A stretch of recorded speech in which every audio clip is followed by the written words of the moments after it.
মানব এবং জিনকে সৃষ্টি করেছেন এই দায়িত্ব দিয়ে।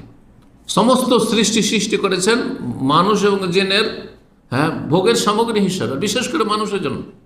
আল্লাহ কি বলেছেন কোরআন, খালাকালাকুম মাহফিল আরদে জামিয়া, এ মানব জাতি তোমাদের জন্য পৃথিবীতে যা কিছু আছে তা তোমাদের জন্য সৃষ্টি করেছে। তাহলে দুনিয়ার সমস্ত সৃষ্টিকুল মানুষের স্বার্থে, আর মানুষ আর জিনকে আল্লাহ রাব্বুল আলামিন সৃষ্টি করেছেন ইবাদতের স্বার্থে।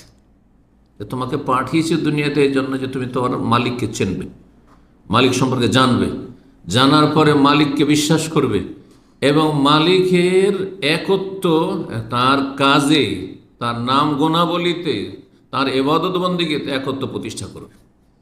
তৌহিদ ভিত্তিক জীবন যাও। যতদিন তোমাকে দুনিয়াতে থাকতে দেব ততদিন একমাত্র তোমার মালিকের ইবাদত বন্দেগী করবে।